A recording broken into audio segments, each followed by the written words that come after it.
So this is how to update and change your admin email address in WordPress, your website admin email address. So let's assume you have logged into your WordPress dashboard, which is the back end of your website.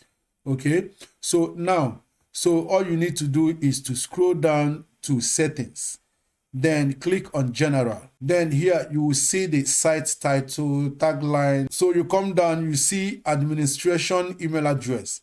So this is the admin email address. So if you want to change it, all you need to do is to input the email address you want to use as your admin email address. Then WordPress will send a notification email to your email address, the new email address you added here, you want to use as your admin email address. Then you have to go into that email address and confirm your email address.